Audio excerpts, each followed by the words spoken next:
രാജ്യത്തെ ന്യൂനപക്ഷത്തെ നുഴഞ്ഞുകയറ്റക്കാരെന്നും കൂടുതൽ കുട്ടികളുള്ളവരെന്നും വിശേഷിപ്പിച്ചുള്ള പ്രധാനമന്ത്രിയുടെ വിഭാഗീയ പ്രസംഗം രാജ്യത്താകമാനം ചർച്ചയാവുകയാണ്. പ്രധാനമന്ത്രിക്കെതിരെ നടപടി ആവശ്യപ്പെട്ട് കോൺഗ്രസും CPIM-ഉം തൃണമൂൽ കോൺഗ്രസും അടക്കമുള്ള രാഷ്ട്രീയ പാർട്ടികൾ തിരഞ്ഞെടുപ്പ് കമ്മീഷനെ സമീപിച്ചു കഴിഞ്ഞു.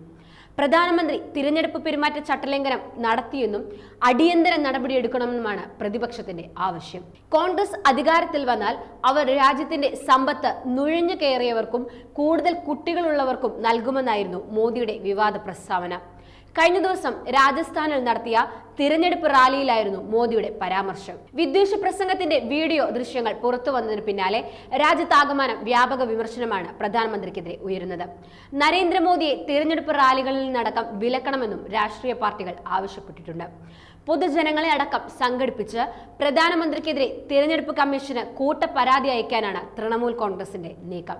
മുസ്ലിം ന്യൂനപക്ഷങ്ങൾക്കെതിരെ മതേതര ഇന്ത്യയുടെ പ്രധാനമന്ത്രി നടത്തിയ വർഗീയത കുത്തിനിറച്ചുള്ള വാക്കുകൾ ഇങ്ങനെയായിരുന്നു: കോൺഗ്രസ് അധികാരത്തിലെത്തിയാൽ അവർ രാജ്യത്തിന്റെ സമ്പത്ത് മുഴുവൻ വിതരണം ചെയ്യുന്നത് മുസ്ലിങ്ങൾക്കായിരിക്കും.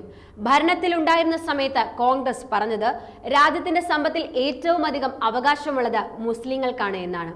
എന്നുവെച്ചാൽ അവർ ഈ സമ്പത്ത് വിതരണം ചെയ്യുന്നത് കൂടുതൽ കുട്ടികൾ ഉള്ളവർക്കായിരിക്കും, നുഴഞ്ഞു കയറിയവർക്കുമായിരിക്കും. നിങ്ങൾ കഷ്ടപ്പെട്ടുണ്ടാക്കിയ പണം ഈ നുഴഞ്ഞു കയറിയവർക്ക് നൽകണോ? നിങ്ങൾക്കതിന് സമ്മതമാണോ? കോൺഗ്രസ് അവരുടെ പ്രകടന പത്രികയിൽ പറയുന്നതനുസരിച്ച് നമ്മുടെ അമ്മമാരുടെയും പെങ്ങന്മാരുടെയും കൈവശമുള്ള സ്വർണം, വെള്ളി എന്നിവയുടെയൊക്കെ കണക്കെടുത്ത് അവർ മുസ്ലിങ്ങൾക്ക് വിതരണം ചെയ്യും. മൻമോഹൻ സിംഗ് സർക്കാരാണ് രാജ്യത്തിന്റെ സമ്പത്തിന് മുകളിൽ ഏറ്റവും കൂടുതൽ അവകാശമുള്ളത് മുസ്ലിങ്ങൾക്കാണെന്ന് പറഞ്ഞത്.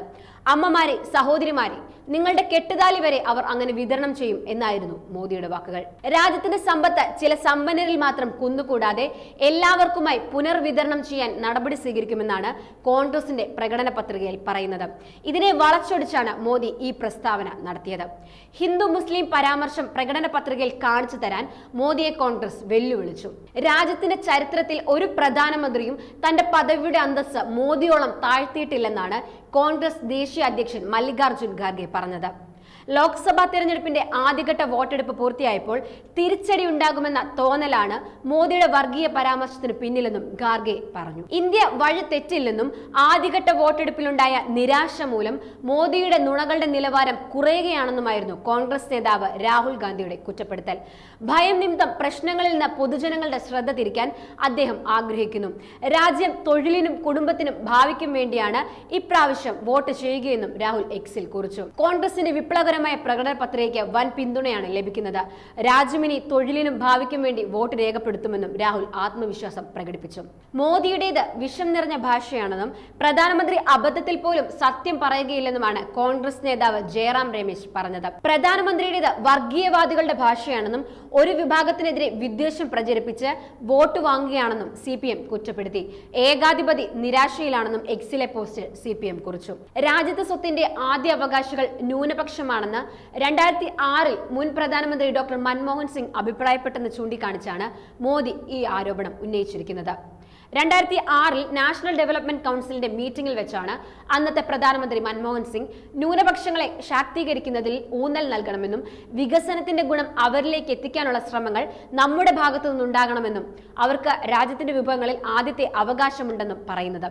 ഈ പ്രസ്താവനയാണ് മോദി ഇപ്പോൾ വളച്ചൊടിച്ച് ജനങ്ങളിലേക്ക് വർഗീയത പടർത്താനായി ഉപയോഗിച്ചിരിക്കുന്നത്. പ്രധാനമന്ത്രിയുടെ ഈ വിഭാഗീയ പരാമർശങ്ങളിൽ തിരഞ്ഞെടുപ്പ് കമ്മീഷൻ എന്ത് നിലപാട് സ്വീകരിക്കുമെന്നാണ് രാജ്യം ഇപ്പോൾ ഉറ്റുനോക്കുന്നത്. വാർത്തകൾ വേഗത്തിലറിയാൻ ഞങ്ങളുടെ YouTube ചാനൽ സബ്സ്ക്രൈബ് ചെയ്യൂ.